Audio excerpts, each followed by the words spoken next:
சிந்தனை பாதுகாப்பிற்கான சாபியகா சேனல் மற்றும் மாவநிலை ஷரஃபியா அரபு கல்லூரி வழங்கும் ஆன்லைன் மூலமான பாடநெறி.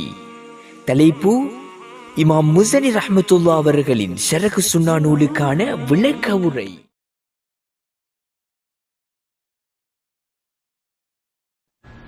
அஸ்ஸலாமு அலைக்கும் வரஹ்மத்துல்லாஹி வபரகாத்துஹ். அல்ஹம்துலில்லாஹ் வஸ்ஸலாத்து வஸ்ஸலாமு அலா ரசூலில்லாஹ் அம்மா பஅத். ஷரஹ் சுன்னா என்ற நூலினுடைய விளக்க வகுப்பின் 3வது பாடத்தில் உங்கள் அனைவரையும் சந்திப்பதில் பெரும் மகிழ்ச்சி அடைகின்றோம். அன்பார்ந்த இஸ்லாமிய சகோதர சகோதரிகளே, இமாம் ஷாஃபி ரஹ்மத்துல்லா அவர்கள் எனது மதுஹபுக்கு உதவி செய்பவர் என்று வர்ணித்தவர்தான் இமாம் முஸனி ரஹ்மத்துல்லா அவர்கள். இமாம் முஸனி ரஹ்மத்துல்லா அவர்களை பார்த்து இமாம் ஷாஃபி ரஹ்மத்துல்லா அவர்கள் நாசிரு மதுஹபி, எனது மதுஹபுக்கு உதவி செய்பவர் என்பதாக சொன்னார்கள். அந்த அளவுக்கு ஷாஃபி மதுஹபிலே மிக முக்கியமான ஒரு அறிஞருடைய அகீதா சம்பந்தமான நூலை நாம் கற்றுக்கொண்டிருக்கின்றோம். அன்பார்ந்தவர்கள், இந்த ஷரஹ் சுன்னா என்ற இந்த பெயரை பொறுத்தவரையிலே இந்த இமாம் முஸனி ரஹ்மத்துல்லா அவர்களாகவே நான் இந்த நூலுக்கு ஷரஹ் சுன்னா என்ற பெயரை வைத்திருக்கிறேன் என்றெல்லாம் சொல்லவில்லை. மாற்றமாக அவர்கள் ஒரு கடிதத்தை தான் எழுதினார்கள் என்பது எங்களுக்கு தெரிந்த ஒரு விடயம். ஏற்கனவே நாம் பார்த்திருக்கிறோம். ஷரஹ் சுன்னா என்ற பெயரிலே இன்னும் பல நூல்கள் இருக்கின்றன, ஹதீஸ் கலை நூல்கள். ஷரஹ் சுன்னா லில் பகவி, இமாம் பகவி ரஹ்மத்துல்லாஹுடைய ஹதீஸ் கலை சம்பந்தமான ஹதீஸ்கள் தொகுத்த ஒரு நூல் தான் ஷரஹ் சுன்னா என்ற நூல். அதே போல வேறு அறிஞர்களும் அகீதாவிலே ஷரஹ் சுன்னா என்பதாக எழுதியிருக்கிறார்கள்.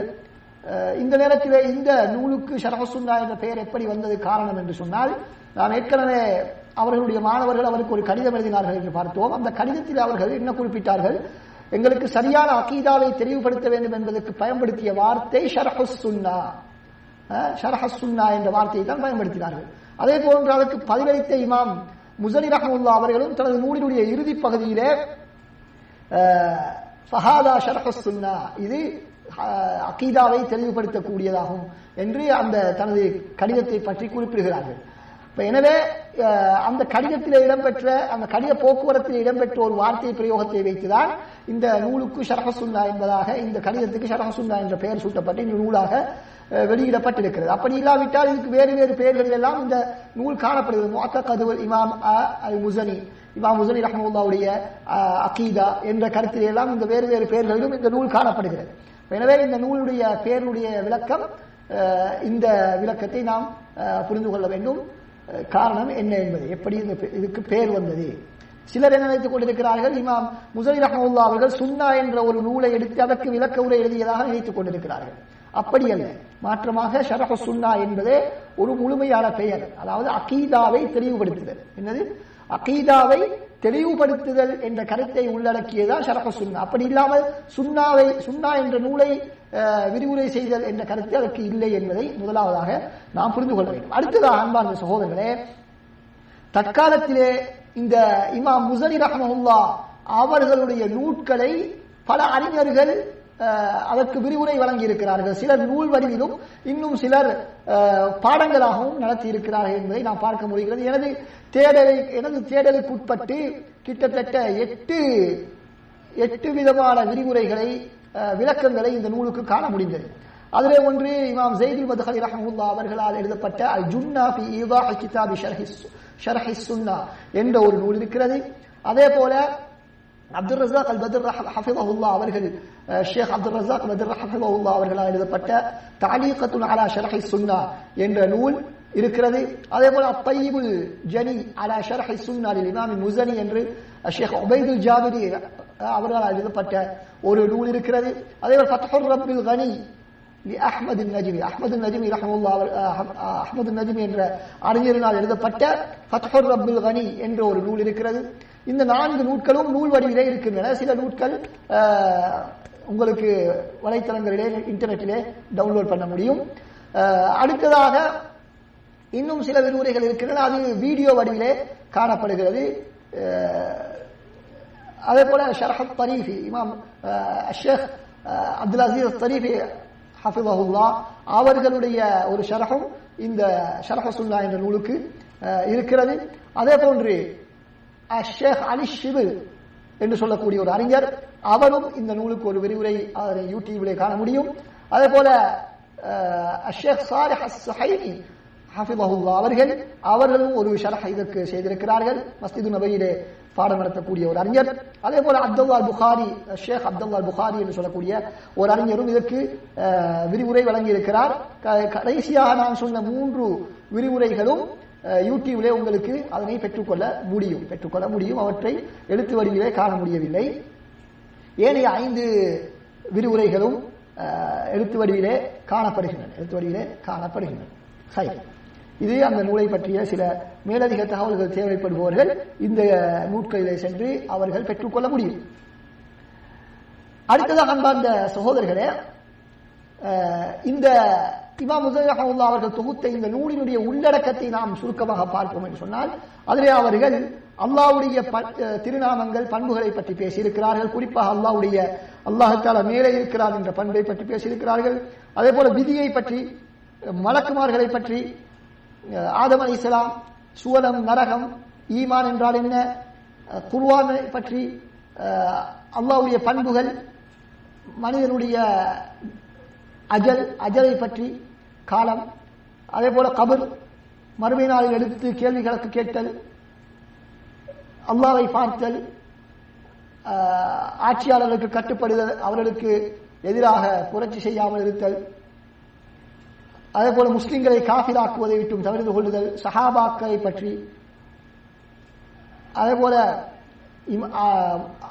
ஆட்சியாளருடன் சேர்ந்து தொழுகையை ஏற்றுக்கொள்வது, ஜிஹாது செய்வது, ஹஜ் செய்வது, இந்த விடயங்கள், அதே போல ஃபிக்ஹ் சம்பந்தப்பட்ட சில விடயங்களையும் பேசியிருக்கிறார்கள். அதாவது வழிகட்ட பிரிவினர்கள் மறுத்த சில விடயங்கள், தொழுகையை சுருக்குவது, அதே போல நோன்பை பிரயாணங்களில் விடுவது, அதே போன்று இவர்கள் இந்த கடிதத்திலே குறிப்பிட்ட விடயங்கள் இதற்கு முன்னால் இருந்த அனைத்து அறிஞர்களாலும் ஏற்றுக்கொள்ளப்பட்டிருந்த விடயங்கள் என்பதை குறிப்பிட்டிருக்கிறார்கள். அதே போல கடமையான தொழுகைகளை, சுன்னத்தான தொழுகைகளை பேணி தொழுது வருதல், ஹராமான விடயங்களை விட்டும் தவிர்த்திருத்தல் என்ப இந்த பல விடயங்களையும் உள்ளடக்கியதாகத்தான் இந்த நூல் காணப்படுகிறது. இந்த நூல் வெறுமனே 9 பக்கங்களை கொண்டுதான், 9 பக்கங்களை மாத்திரம்தான் கொண்டிருக்கிறது. அப்படி இருந்தாலும் அது ஒரு முக்கியமான ஒரு அறிஞரால் எழுதப்பட்ட நூல், முக்கியமான சில தலைப்புகளை உள்ளடக்கி இருக்கின்றது, முக்கியமான ஒரு காலத்தில் எழுதப்பட்ட ஒரு நூல் என்ற காரணத்தினால்தான் நாம் இந்த நூலை இன்று படித்துக் கொண்டிருக்கிறோம் என்பதை நாம் மறந்து விடக்கூடாது. அன்பார்ந்த இஸ்லாமிய சகோதர சகோதரிகளே, ஏற்கனவே இந்த நூலுடைய ஆரம்ப பகுதிக்கான விரிவுரையை நாம் பார்த்துக் கொண்டிருந்தோம். அந்த விரிவுரையிலே நாம் முக்கியமான ஒரு விடயத்தை குறிப்பிட்டோம். அதாவது சுன்னாவிலே உறுதியாக இருப்பதற்காக, அகீதாவிலே தெளிவாக இருக்க வேண்டும் என்பதற்காகத்தான் இந்த நூலை, இந்த கடிதத்தை அவர்கள், இந்த ஆசிரியர் அவர்கள் எழுதுகிறார்கள். அப்ப சுன்னாவிலே நாம் உறுதியாக இருக்க வேண்டும் என்று சொன்னால் முதலாவதாக 2 விடயங்கள் எங்களுக்கு அவசியம். முதலாவது அல்லாஹ்விடத்திலே அதிகமாக துஆ செய்வது, அல்லாஹ்விடத்திலே நாம் அதிகமாக துஆ செய்ய வேண்டும். இரண்டாவது முக்கியமான விடயம் என்னவென்று சொன்னால், இது போன்ற முன் சென்ற அறிஞர்களுடைய நூட்களை நாம் என்ன செய்ய வேண்டும்? படிக்க வேண்டும். அப்படி படிக்கக்கூடிய நேரத்தில் உண்மையான இஸ்லாமிய கொள்கை என்ன என்பதை நம்மால் புரிந்து கொள்ள முடியும். மாற்றமாக பிற்காலத்திலே வந்தவர்களினால் எழுதப்பட்ட நூட்களை மாத்திரம் படிப்பதன் மூலமாக நாம் சத்தியத்தை சரியான முறையிலே புரிந்து கொள்ள முடியாது. சத்தியத்தை புரிந்து கொள்வதற்கு அவைகள் சில வேளை தடையாக மாறிவிடும் என்பதை நாம் மறந்துவிடக் கூடாது. எனவே எந்த ஒரு விடயமாக இருந்தாலும் மார்க்கத்தை பொறுத்தவரையிலே நாம் இயன்றளவு பழைய காலத்துக்குத்தான் செல்ல வேண்டும். உலகத்தை பொறுத்தவரையிலே நாம் இயன்றளவு நவீன கண்டுபிடிப்புகளை நாம் பயன்படுத்தலாம். ஆனால் மார்க்கத்தை பொறுத்தவரையில் எந்த அளவுக்கு நாம் நபி அவர்களுக்கு நெருக்கமாக செல்ல முடியுமோ அந்த அளவுக்கு நெருக்கமாக சென்று சத்தியத்தை தேட வேண்டும் என்பதை நாம் புரிந்து கொள்ள வேண்டும். அடுத்ததாக அன்பார்ந்த சகோதரர்களே, இந்த ஆசிரியர் அவர்கள் என்ன சொல்கிறார்கள்? துஸப்பிரு நஃப்ஸக அலா தமஸ்ஸுகி பிஹி. இந்த எப்படியான ஒரு சுன்னாவை உங்களுக்கு நான் தெளிவுபடுத்தி இருக்கிறேன். அதனை பற்றி பிடித்துக் கொள்வதற்கு, அதனை பற்றி பிடித்துக் கொள்ள வேண்டும். நீங்கள் பற்றி பிடித்துக் கொள்ள வேண்டும். அதனை பற்றி பிடித்துக் கொள்வதிலே உங்களை நீங்கள் பொறுமையாக ஆக்கி வைக்க வேண்டும் என்று சொல்லிவிட்டு அடுத்ததாக என்ன சொல்கிறார்கள்? அதன் மூலமாக உங்களை விட்டும் தவறான சிந்தனைகள் உடைய பேச்சுக்களை நீங்கள் என்ன செய்ய வேண்டும்? நீங்கள் உங்களை விட்டும் தடுத்துக் கொள்ள வேண்டும். அதே போல வழிகட்டவர்களுடைய நவீன விடயங்களை, நவீனமாக மார்க்கத்திலே உருவாக்கப்பட்ட விடயங்களின் வழிகேட்டை விட்டும் உங்களை நீங்கள் பாதுகாத்துக் கொள்ள வேண்டும் என்பதற்காகத்தான் இந்த கடிதத்தை நான் உங்களுக்கு எழுதுகிறேன், இந்த தெளிவை உங்களுக்கு வழங்குகிறேன் என்பதாக இமாம் அவர்கள் சொல்கிறார்கள். இந்த இடத்தில் அவர்கள் பயன்படுத்தக்கூடிய வார்த்தை சுபஹல் அகாவி, அதாவது சந்தேகத்தை ஏற்படுத்தக்கூடிய பேச்சுக்கள், சந்தேகத்தை ஏற்படுத்தக்கூடிய பேச்சுக்கள் என்பதுதான் சுபஹுல் அகாவி என்பதுடைய கருத்து. அன்பார்ந்த சகோதரர், இந்த சுபஹாத், ஷஹவாத் என்று சொன்னால் இச்சைகள், மனிதன் மதுபானம் அருந்துவது, கொள்ளையடிப்பது, விபச்சாரம் செய்வது, களவெடுப்பது, இது போன்ற செயல்கள், இவைகள் தான் ஷஹவாத், இச்சைகள் என்பதாக சொல்லப்படும். சுபஹாத் என்று சொன்னால் என்ன? மார்க்கத்தில் ஏற்படக்கூடிய சந்தேகங்கள். இப்ப சந்தேகமான வார்த்தைகளை விட்டு நீங்கள் உங்களை தடுத்துக் கொள்ள வேண்டும் இந்த அகீதாவை படிப்பதன் மூலமாக என்று அவர்கள் சொல்கிறார்கள். இந்த சுபஹாத் என்று சொன்னால் என்ன என்றால், இந்த சுபஹாத் என்பவைகள் சந்தேகமான தவறான சிந்தனைகள் எங்கிருந்து உருவாகும் என்று கேட்டால் மக்களுடைய பேச்சுக்களில் இருந்து தான் உருவாகும். மக்களுடைய பேச்சுக்களில் இருந்தால் உருவாகும். வகையிலே ஒரு நாளும் என்ன தவறான சிந்தனைகள் வகையில இருந்து பெற முடியாது. வகையில இருந்து நாம் என்ன செய்ய முடியாது? தவறான சிந்தனைகளை நாம் பெற முடியாது. மனிதர்களுடைய பேச்சுகளில் தான் இருக்கின்றன. ஆனால் சிலர் என்ன சொல்லலாம்? அல் குர்ஆன் அல்லாஹ் சுப்ஹானஹு வ தஆலா சூரா ஆல் இம்ரானுடைய 7வது வசனத்தில் என்ன சொல்கிறான்? அல்லாஹ் தஆலா இந்த வேதத்தை இறக்கி இருக்கிறார் மீது மின்ஹு ஆயாத்துன் முஹ்கமாத், அதிலே தெளிவான வசனங்கள் இருக்கின்றன. ஹுன்ன உம்முல் கிதாப், அதுதான் வேதத்தின் அடிப்படை பிரதானமான பகுதி. வஉஹரு முத்தஷாபிஹாத், இன்னும் முத்தஷாபிஹாத்துகளும் இருக்கின்றன. முத்தஷாபிஹாத் என்னென்ன? சிக்கலானவைகள் என்று அல்லாஹ் சுப்ஹானஹு வ தஆலா சொல்கிறார். அப்ப குர்ஆனிலேயும் சிக்கலான விடயங்கள் இருக்கின்றதானே என்று சிலர் கேட்கலாம். ஆனால் நாங்கள் என்ன சொல்கிறோம்? இந்த ஆசிரியர் என்ன சொல்கிறார்? சுபஹுல் அகாவி, மனிதர்களுடைய பேச்சுக்கள் எல்லாம் என்ன இருக்கிறது? இந்த சந்தேகங்கள், தவறான சித்தாந்தங்கள், சிந்தனைகள் இருக்கின்றன என்பதாக சொல்கிறார். அப்ப எப்படி இதனை புரிந்து கொள்வது என்று சொன்னால், குர்ஆன் ஹதீஸை பார்த்து ஒரு நாளும் ஒரு மனிதன் வழிகட்டு விட மாட்டார். குர்ஆன் ஹதீஸை தூய்மையான முறையிலே ஆய்வு செய்யக்கூடிய யாரும் ஒரு நாளும் குர்ஆனுடைய எந்த வசனத்தை கொண்டோ அல்லது ஹதீஸுடைய எந்த ஹதீஸை கொண்டும் அவன் வழிகட்டு விட போவதில்லை. மாற்றமாக யாருடைய உள்ளத்திலே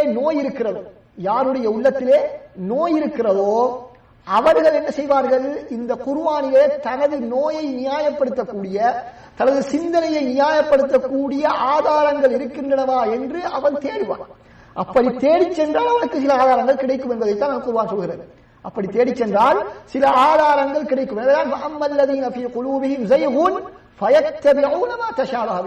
யாருடைய உள்ளத்திலே வழிகேடு இருக்கிறதோ அவர்கள் தான் இந்த குர்ஆனிலே சிக்கலானவற்றை எடுத்து பின்பற்றுவார்கள் என்று அல் குர்ஆன் சொல்கிறது. அதே வசனத்திலே சூரா ஆல் இம்ரானுடைய 7வது வசனத்திலே அல்லாஹ் தஆலா குர்ஆனில் முத்தஷாபிஹ், சிக்கலானவைகள் இருக்கின்றன, ஆனால் அவற்றை யார் பின்பற்றுவார்கள்? யாருடைய உள்ளத்திலே இந்த நோய் இருக்கிறதோ அவர்கள் தான் அதனை பின்பற்றுவார்கள். எதற்காக? குழப்ப வேண்டும் என்பதற்காக, அதற்கு ஒரு விளக்கத்தை வழங்க வேண்டும் அல்லது மக்களை குழப்ப வேண்டும் என்பதற்காக வேண்டி அவர்கள் என்ன செய்வார்கள்? அதனை பின்பற்றுவார்கள் என்பதாக அல்லாஹ் சுப்ஹானஹு வ தஆலா குறிப்பிடுகிறார். அப்ப எனவே குர்ஆன் ஹதீஸிலே ஒரு நாளும் குழப்பக்கூடிய விஷயங்கள் இல்லை. ஆனால் யார் குழம்பி இருக்கிறார்களோ அவர்களுடைய அந்த குழப்பத்தை நியாயப்படுத்தக்கூடிய சில ஆதாரங்களை அவர்களால் என்ன செய்ய முடியும்? தேடி எடுப்பதற்கு வாய்ப்பு இருக்கிறது. ஏன் அவர்கள் இப்படி யாருக்கு தேடி எடுக்க முடியும் என்று சொன்னால், இப்படி குர்ஆன் ஹதீஸின் மூலமாக யார் வழிகட்டு போவார்கள் என்று சொன்னால், முதலாவது யாருடைய உள்ளத்திலே நோய் இருக்கிறதோ, அதாவது தானாக சில சித்தாந்தங்களை, கொள்கைகளை உருவாக்கி கொண்டு அதற்கு குர்ஆன் ஹதீஸிலே ஆதாரத்தை தேடி செல்வது. அப்படி தேடி செல்லக்கூடியவருக்கு தான் இப்படியான வழிகேடுகள் உண்டாகின்றன. அடுத்ததாக அவர் குர்ஆன் ஹதீஸை முழுமையாக எடுக்காமல் தனக்கு தேவையானதை மாத்திரம் எடுத்துக் கொள்வது. இப்படித்தான் இஸ்லாமிய வரலாற்றிலே பல வழிகேடர்கள் தோன்றினார். ஹவாரிஜிகளாக இருக்கலாம், ஷியாக்களாக இருக்கலாம், முத்தஸிலாவாக இருக்கலாம், ஜஹமியாக்களாக இருக்கலாம், ஹவாரிஜிகளாக இருக்கலாம், யாராக இருந்தாலும் இவர்கள் அனைவருமே வழிகட்டு போனதுக்கு காரணம் என்ன? அவர்கள் குர்ஆனிலே ஒரு பகுதியை மாத்திரம் எடுத்து ஒரு பகுதியை எடுக்கவில்லை. ஆனால் அஹ்லு சுன்னாக்களை பொறுத்தவரைகள் அவர்கள் அனைத்து ஆதாரங்களையும் ஒன்று திரட்டி ஒரு சரியான முடிவுக்கு அவர்கள் வருவார்கள். எனவே ஏற்கனவே தனது கொள்கையை திட்டமிட்டுக் கொண்டு கொள்கையை தீர்மானித்துக் கொண்டு குர்ஆன் ஹதீஸை அணுகுவதன் மூலமாகத்தான் இப்படி வழிகேடுகள் உருவாகின்றன என்பதை நாம் புரிந்து கொள்ள முடியும். அதனால் தான் வழிகேடர்களும் குர்ஆன் ஹதீஸை ஆதாரமாக காட்டுகிறார்கள். காரணம் என்ன? அவர்கள் ஒரு நோக்கத்துடன் குர்ஆன் ஹதீஸை அணுகி அதன் மூலம் அவருடைய நோக்கத்துக்கு பொருத்தமான ஆதாரங்களை தெரிவு செய்து இருக்கிறார்கள் என்பதை நாம் புரிந்து கொள்ள வேண்டும். அடுத்தது ஆண்டாந்த சகோதரர்களை, இப்ப குர்ஆனிலே முத்தஷாபிஹ் இருக்கிறதா இல்லையா? குர்ஆனிலே சிக்கலானவைகள். இந்த சிக்கலானவைகள் என்று சொன்னால் சிலர் என்ன சொல்கிறார்கள்? யாராலும் புரிந்து கொள்ள முடியாதவை அல் குர்ஆனிலே இருக்கின்றது என்பதாக சிலர் சொல்கிறார்கள். ஆனால் பல அறிஞர்கள் சொல்கிறார்கள் இல்லை, குர்ஆனிலே யாராலுமே புரிந்து கொள்ள முடியாத எதுவும் கிடையாது. அல்லாஹ் சுப்ஹானஹு வ தஆலா உலகத்தில் யாருக்காவது ஒருவருக்காவது அந்த குர்ஆனிலே உள்ள ஒரு விடயத்திலே தெளிவை வழங்குவான் என்பதாக அறிஞர்கள் சொல்கிறார்கள். உதாரணமாக நாம் சொல்வதாக இருந்தால், இந்த அலிஃப் லாம் மீம் அல் ஹுரூஃபுல் முகத்தா குர்ஆனிலே சில சூறாக்களின் ஆரம்பங்களிலே இடம்பெற்றிருக்கக்கூடிய அலிஃப் லாம் மீம் என்று போன்ற தனித்தனி எழுத்துக்களாக இடம்பெற்றிருக்கக்கூடியவற்றை பற்றி அறிஞர்கள் குறிப்பிடும் பொழுது அதிலே கருத்து வேற்றுமை கொண்டிருக்கிறார்கள். இதற்கு கருத்து இருக்கிறதா இல்லையா என்று சிலர் நினைத்துக் கொண்டிருப்பதை போல இதற்கு யாருமே கருத்து சொல்லவில்லை என்று சிலர் நினைத்துக் கொண்டிருக்கிறார்கள். அப்படி அல்ல. சஹாபாக்களில் இப்னு அப்பாஸ் போன்ற பெரும் மேதைகள், தஃப்சீர்களை மேதைகள் கூட இவற்றுக்கு கருத்துக்களை சொல்லி இருக்கிறார்கள். இந்த அலிஃப் லாம் மீம் என்று சொன்னால் என்ன, அலிஃப் லாம் மீம் அஸாத் என்று சொன்னால் என்ன என்பதற்கு ஒவ்வொன்றுக்கும் அவர்கள் கருத்தை சொல்லி இருக்கிறார்கள். சிலர் சொல்லி இருக்கிறார்கள் இது அல்லாஹ்வுடைய பெயர்களை குறிக்கும் என்பதாக சொல்லி இருக்கிறார்கள். இன்னும் சிலர் இது அல்லாஹ் குர்ஆனுடைய அற்புதத்தை குறிக்கின்றது, குர்ஆனுடைய அற்புதத்தை குறிக்கிறது என்பதாக சொல்லியிருக்கிறார்கள். இன்னும் சிலர் என்ன சொல்லியிருக்கிறார்கள்? யாராலும் இதற்கு அர்த்தம் சொல்ல முடியாது என்பதாகவும் சிலர் சொல்லியிருக்கிறார். அதை மறுக்கவில்லை, அப்படியும் சொல்லித்தான் இருக்கிறார்கள். ஆனால் பெரும்பாலான அறிஞர்கள், அதிகமான அறிஞர்கள் என்ன செய்திருக்கிறார்கள்? இல்லை, குர்ஆனிலே எதுவுமே கருத்து தெரியாதவள் எல்லோருக்குமே யாராலும் புரிந்து கொள்ள முடியாத எதுவும் குர்ஆனிலே இருக்க முடியாது. ஏனென்றால் அல் குர்ஆனை அல்லாஹ் சுப்ஹானஹு வ தஆலா நேர்வழி காட்டுவதற்காக மிகவும் தெளிவான முறையில் இறக்கி வைத்திருக்கிறார். அல்லாஹ் தஆலா தெளிவானது என்று குர்ஆனை சொல்கிறார். பிலிசானின் அரபிய்யின் முபீன், தெளிவான அரபு மொழியிலே இறக்கி அருளி இருக்கிறோம் என்று சொல்லக்கூடிய நேரத்திலே அதனை யாருக்குமே தெரியாது என்று சொல்வது இந்த அல் குர்ஆன் வசனத்துக்கு மாற்றமாகும் என்று கூறி அவர்கள் என்ன சொல்கிறார்கள்? குர்ஆனிலே யாருக்குமே தெரியாத ஒன்றில்லை, ஒருவருக்கு தெரியாவிட்டால் இன்னொருவருக்கு தெரிந்திருக்கும் என்பதாக அவர்கள் சொல்கிறார்கள் என்பதை நாம் புரிந்து கொள்ள வேண்டும். எனவே குர்ஆனிலே சரியான கருத்துப்படி எந்த ஒன்றும் கருத்து தெரியாத எதுவும் இல்லை. அதனுடைய உண்மையான நிலைமை எப்படி இருக்கும் என்று தெரியாத பல விடயங்கள் இருக்கின்றன. சுவனம் எப்படி இருக்கும், நரகம் எப்படி இருக்கும், அல்லாஹ்வுடைய பண்புகள், அல்லாஹ்வுடைய திருநாமங்கள், இப்படி மறுமை நாளுடைய எத்தனையோ விடயங்கள் அல் குர்ஆனிலே சொல்லப்பட்டிருக்கின்றன. இவைகளுடைய உண்மையான நிலைமை எப்படிப்பட்டது என்பது அல்லாஹ்வை தவிர வேறு யாருக்கும் தெரியாது. அல்லாஹ்வை தவிர வேறு யாருக்கும் தெரியாது என்பதில் யாருக்கும் மாற்று கருத்து இல்லை. ஆனால் கருத்து தெரியாத எதுவும் குர்ஆனிலே இருக்கிறதா என்று கேட்டால் பல அறிஞர்கள் அப்படி இருப்பது அது பொருத்தமல்ல என்பதாக சொல்லி இருக்கிறார்கள். எனவே அல் குர்ஆனில் உள்ள அனைத்துக்கும் ஒருவருக்கு கருத்து தெரியாவிட்டால் இன்னொருவருக்காவது கருத்து தெரிந்திருக்கும் என்பதை நாம் பார்க்க முடியும். அடுத்ததாக அன்பார்ந்த இஸ்லாமிய சகோதரர்களே,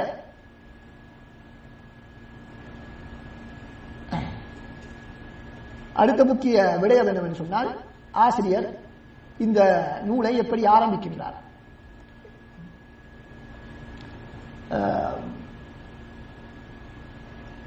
فإنك سألتني أن أوضح لك من السنة أمرا تصبر نفسك على التمسك به وتدرأ به عنك شبه الأقاويل وزيغ محدثات الضالين என்று சொல்லிவிட்டு ஆசிரியர் وقد شرحت لك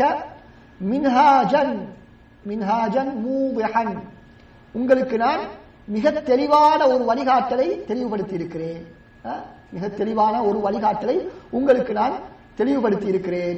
லம் ஆலு நஃப்ஸி வ இய்யாக ஃபீஹி ருஸ்ஹன், இந்த விடயத்திலே நான் எந்த விதமான விசுவாசத்திலும் எனக்கும் உங்களுக்கும் எந்த விதத்திலும் விசுவாசத்தில் குறையில்லாமல் நான் நடந்திருக்கிறேன். என்னால் என்ற அளவு தெளிவை உங்களுக்கு நான் வழங்கியிருக்கிறேன் என்பதாக அவர்கள் சொல்கிறார்கள். பதத்து ஃபீஹி பிஹம்தில்லாஹி, இந்த கடிதத்தை நான் அல்லாஹ்வை புகழ்ந்து ஆரம்பிக்கின்றேன். நேரான வழியை காட்டக்கூடிய அல்லாஹ்வை புகழ்ந்து நான் இந்த கடிதத்தை ஆரம்பிக்கின்றேன் என்பதாக சொல்லி அல்ஹம்துலில்லாஹி மன் ذுகிர் வஅவுலா மன் ஷுகிர் வஅலைஹி உஸ்னி என்று அல்லாஹ்வை புகழ்கிறார். அப்ப அல்ஹம்துலில்லாஹி என்று சொன்னால் அல்லாஹ்வுக்கே அனைத்து புகழும். அஹக்கு மன் ذுகிர் சொல்லப்படுபவர்களில் அவன்தான் ஞாபகப்படுத்தப்படுவதில் அவன்தான் மிகவும் தகுதியானவன், ஞாபகப்படுத்துவதற்கு மிகவும் தகுதியானவன். வஅவுலா மன் ஷுகிர் நன்றி செலுத்தப்படுவதற்கும் அவன்தான் மிகவும் தகுதியானவன். வஅலைஹி உஸ்னி அவனையே நான் புகழ்கின்றேன், அவனையே நான் புகழ்கின்றேன். திரும்ப திரும்ப உஸ்னி என்று சொன்னால் திரும்ப திரும்ப புகழ்வதை சொல்லப்படும். இப்பொழுது அல்ஹம்து என்று வார்த்தைக்கு நாம் பல இடங்களிலே கருத்துக்களை படித்திருப்போம். அதனை பற்றி விரிவாக சொல்ல வேண்டிய அவசியமில்லை, சுருக்கமாக சில விடயங்களை சொல்லிவிட்டு சொல்கிறேன். இந்த இடத்தில் ஹம்து என்று சொன்னால் புகழ்தல். புகழ்தல் என்று சொன்னால் சாதாரணமாக நாம் நமக்கு மத்தியிலே ஒருவருக்கு ஒருவர் புகழ்ந்து கொள்வதை போன்ற ஒரு புகழ் அல்ல. மாற்றமாக அன்பினுடைய மேலீட்டினால், அன்பு மேலீட்டினால் நாம் புகழ்பவருடைய நல்ல பண்புகளை சொல்வதற்குத்தான் அல்ஹம்து என்பதாக சொல்லப்படும். அல்ஹம்து என்பதாக சொல்லப்படும். அல்ஹம்து ஷுக்ர் என்ற ரெண்டு வார்த்தைகள் அரபியில் இருக்கின்றன. இந்த இரண்டும் ஒரே கருத்தா அல்லது வேறு வேறு கருத்தா என்று கருத்து வேற்றுமை இருக்கிறது. சிலர் என்ன சொல்கிறார்கள், இரண்டும் ஒரே கருத்து என்பதாக சொல்கிறார்கள். ஆனால் பல அறிஞர்கள் அதற்கு இரண்டுக்கும் மத்தியில் வித்தியாசம் இருக்கிறது என்பதாக சொல்வார்கள். முதலாவதாக என்னவென்றால் அல்ஹம்து என்று சொன்னால் அல்லாஹ்வுடைய நல்ல பண்புகளுக்காக, அவனுடைய சிறப்பான பண்புகளுக்காக வேண்டி அவனை புகழ்தல். அவனிடத்திலே சில சிறப்பம்சங்கள் இருக்கின்றன, அவற்றுக்காக அவனை புகழ்தல். அதே போல அவன் எங்களுக்கு செய்யக்கூடிய, அவனுடைய படைப்பிடங்களுக்கு அவன் செய்யக்கூடிய அருள்களுக்காக வேண்டி புகழ்தல். ஆனால் ஹம்து என்பது நாவினால் மாத்திரம்தான் நிகழும், நாவினால் மாத்திரம்தான் நிகழும். ஆனால் ஷுக்ரி என்பது அல்லாஹ்வுடைய அருள்களுக்காக வேண்டி, அல்லாஹ் நமக்கு செய்ய அருள்களுக்காக நன்றி செலுத்துவதற்குரிய வார்த்தை தான் ஷுக்ர் என்பது. ஷுக்ர் என்பதாக இருக்கிறது. ஷுக்ர் என்பதை மனிதனுடைய உள்ளத்தால், நாவினால், அவனுடைய உடம்பினால், இவைகள் அனைத்தினாலும் செய்யக்கூடிய ஒரு செயற்பாடு தான் ஷுக்ர். நன்றியுடன் நடத்தல் என்பதை ஷுக்ர் என்ற வார்த்தையை குறிக்கும். ஹம்து என்பது புகழ்தல், நாவினால் புகழ்தல் என்ற வார்த்தையை கருத்தை குறிக்கும் என்பதை நாம் சுருக்கமாக புரிந்து கொண்டால் போதுமானது.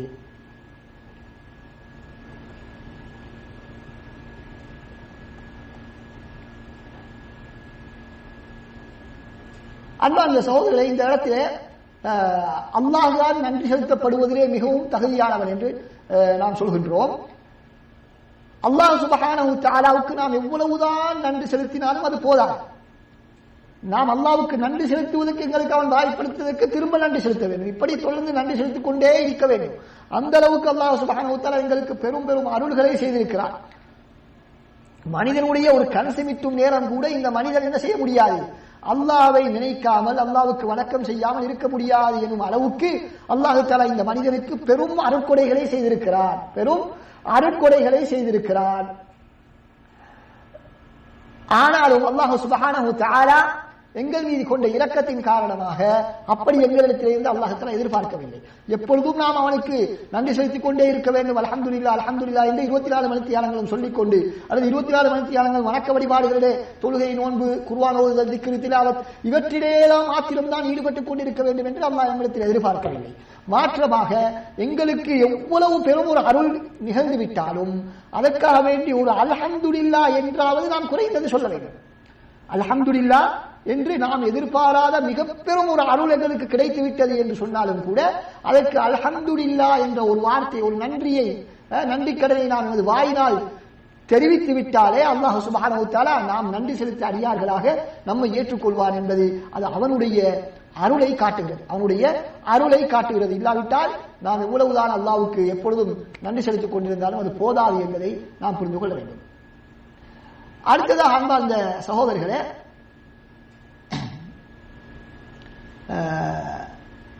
ஆசிரியர் அவர்கள் அல்லாஹ்வுடைய பண்புகளை கொண்டு, அல்லாஹ்வுடைய திருநாமங்களை கொண்டு இந்த நூலை ஆரம்பித்திருக்கிறார். முதலாவதாக இந்த அகீதாவுடைய விடயத்தில் அவர் பேசிய விடயம் என்ன, அல்லாஹ்வுடைய திருநாமங்கள், அல்லாஹ்வுடைய திருநாமங்கள். காரணம் என்ன என்று நாம் பார்க்கக்கூடிய நேரத்தில் பல காரணங்களாக இருந்திருக்கலாம். சில வேளை அந்த மாணவர்கள் கேட்ட கேள்வியிலே இருந்து அவர்கள் புரிந்து கொண்டிருப்பார்கள், இந்த விடயத்திலே தான் இவர்கள் என்னை சந்தேகப்படுகிறார்கள் என்று அவர்களுக்கு ஒரு அனுமானம் வந்திருக்கலாம். அல்லது அந்த காலத்திலே கூடுதலாக இதுதான் இந்த பிரச்சனை தான் காணப்பட்டது, இந்த பிரச்சனை தான் காணப்பட்டிருக்கலாம். எனவே அதன் காரணமாகத்தான் முதலாவதாக அதனை முற்படுத்தி பேசியிருக்கிறார்கள் என்பதாக நாம் கருத முடியும்.